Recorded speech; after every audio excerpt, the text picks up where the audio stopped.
Hello, my name is Yitzchak Rabin, and I am an extremely important character to Israeli history and Zionism. I was born in Jerusalem in 1922 and was assassinated in 1995. I was the 5th Prime Minister of Israel, the first of which was born in the Holy Land. I lived my political career as an active Zionist and an advocate for true peace. שלום, השם שלי יצחק רבין, ואני מאוד מפורסם בהיסטוריה של ישראל ובציונות. נולדתי בירושלים ב-1922. אני הייתי ראש הממשלה החמישי של ישראל ב-1992. לפני שהייתי ראש הממשלה, הייתה לי קריירה צבאית ארוכה. אחר כך הייתי שגריר ישראל באמריקה וחבר כנסת. ב-1995 נרצחתי בעצרת שלום בתל אביב. I have a long history associated with Israel before I became a politician. I led a 27-year-long career in the IDF. I was the 7th Chief of Staff in 1964 and left the military in 1968. Right off my retirement from the military, I hit the ground running as a politician and then became an Israeli ambassador to the US in 1973. I returned to Israel and joined the Labor Party. I was appointed Minister of Labor in 1974. I became a Knesset member in 1977 and again in 1990.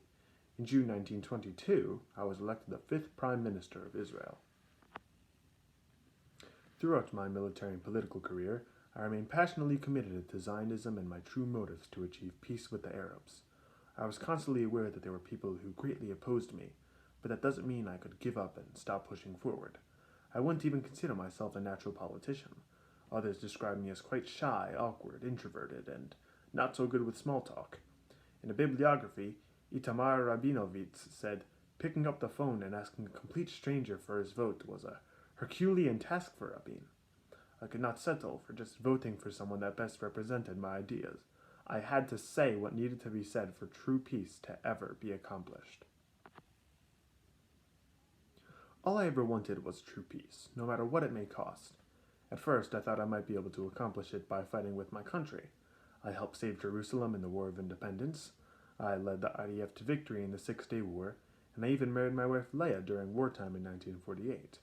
When I retired, I began striving towards peace through politics and diplomacy. Even in the political field, I still did not change my motivation or goals. One time, I even disobeyed a direct order from David Ben-Gurion. In 1949, Gurion issued an order banning army officers from attending a conference of the Palmach, a pre-state militia that had been disbanded with the establishment of the IDF.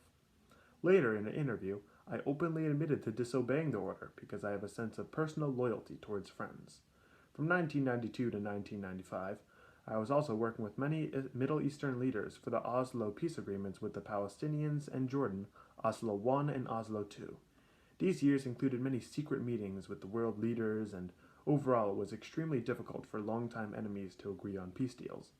In 1944, I won the Nobel Peace Prize. In 1995, I was assassinated by a Jewish gunman in central Tel Aviv after attending a peace rally. All I ever fought for was peace, for everyone who only saw each other as enemies, but the Jewish gunman Yigal Amir believed it was ridiculous to try and make friends with enemies. My death was said to have highlighted the need for greater tolerance in the politically divided Israel. I was buried on Mount Herzl. President Clinton mourned my death and delivered a speech where he said the famous phrase, Shalom Chaver, goodbye, friend.